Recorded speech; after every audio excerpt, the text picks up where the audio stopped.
Hey, what's up, guys? Flipping with Sean here. Today, I'm here to talk to you about another super important thing: getting your house ready to list, getting the most money possible for your property before you're going to list it. So, without further ado, let's get into it.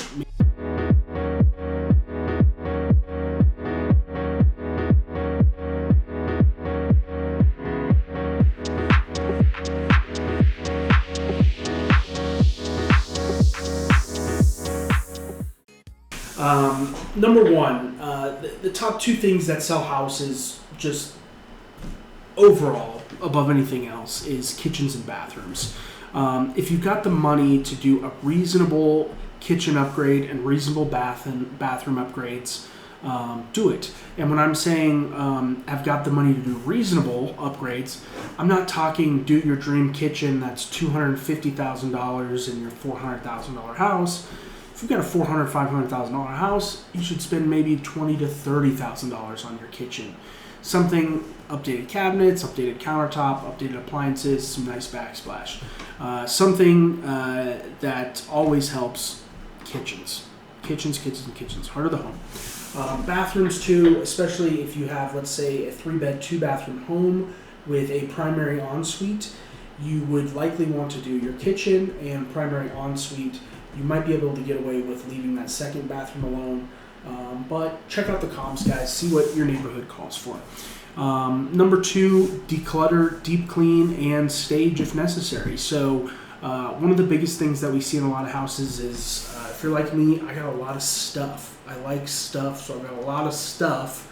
And if I went to sell my house right now, I'd take a majority of that stuff, go get a cheap $150 storage unit, pack that stuff in there while I'm showing the home. Declutter, huge. We want the house to look big. We want it to look open. It's okay to have furniture. Furniture is good. A lot of times a house that's just open without any furniture, it's not necessarily a turnoff, but people have sometimes a hard time seeing their stuff in it and kind of picturing the layout of how they could live in it, essentially.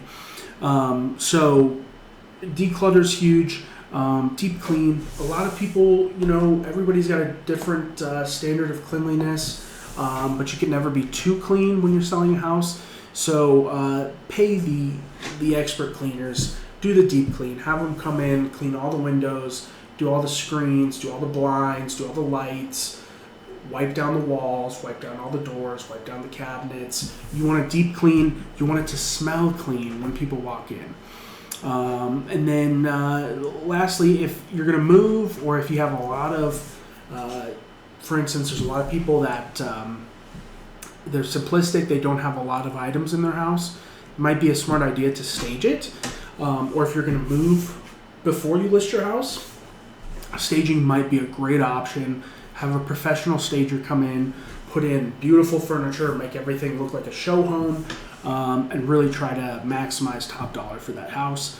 As fix and flippers, that's what we do. We get a really nice house, we clean it up, we stage it, and we watch it go.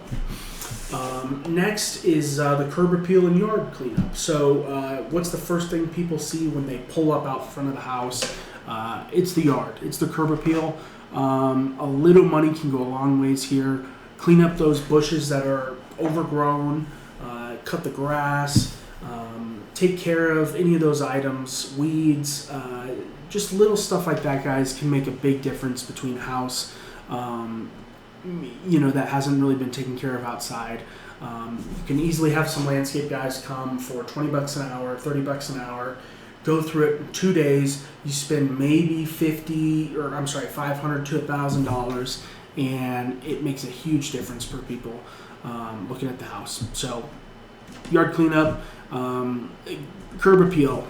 Your mailbox busted, get a new mailbox. Maybe a little bit of paint on the outside. Paint the front door for God's sake. If your front door is cracked, if it's peeling, if it looks bad, paint the front door. Trust me on that. Little things go a long ways, guys, when you're selling a home. I think I mentioned window cleaning. That's another big one that people don't really do. Clean your windows. Especially in pictures. Some of them look terrible with stuff on the windows. I see people that install brand new windows and leave the sticker on them and go take pictures. It looks really bad, guys. And You have brand new windows, so they should be crystal clear. You shouldn't even really notice a window, right? It should look open. It should look nice. So that's my tips, guys. Cleaning's huge. Make sure the property's clean. Next would be measure it for accurate square footage. A lot of times, if the house was an older house, they didn't use very accurate measuring, and you may be able to go in and go, well, wait a second, we have another 100, 150 square foot, and now all of a sudden that helps your price per square foot to look more competitive against everybody else. And in the stack up, when people are looking at the hot sheet and see 3-bed, 2-bath, 2,000 square feet, and here you are with 2,150 square feet, and you've got a report that shows that, that goes a long way, guys, in adding value. We see that especially in old homes. A lot of times the square footage is just inaccurate. Probably the most important thing, number 5, is study your comps. Look what's sold in the neighborhood.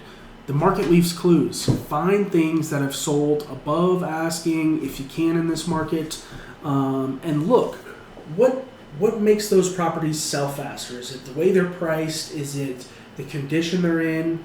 What is it? Look at the pictures. Look through them. A lot of times you'll notice similar things, and most of the time it's updated, really clean, nice yard.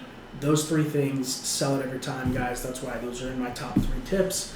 So check out the market. It leaves clues. See what's selling, and also check out what's not selling, and why aren't they selling. Can you guess what you could fix there to make it sell better, and then reflect that on your property to give you a really good idea of where your property stands out. Do the same thing when you're pricing your property to sell. And number 6, lighting and paint. Really easy things to do, easy wins. If you've got kind of these crazy colors in your house, get them painted. Hire a painter for a couple grand. Get it painted. It looks fresh. It feels fresh. It seems like today white is the color to go with, or a super, super light gray. Some people get fancy with the colors in the bathrooms, like the blues and the greens. They can look really good. Some things that don't look really good, like for instance when I bought my house, the walls were orange, like sun orange, and it looked terrible. So I painted everything a light gray, and now this color is even probably kind of out of style now. But it's nice to have just neutral colors, guys, that make everything feel open and fresh. So those are my tips for you today, guys. If you need any help, consult with me, SeanSellsDenver.com, Sean Sells Denver on Instagram. Thanks for watching. We'll see you on the next one.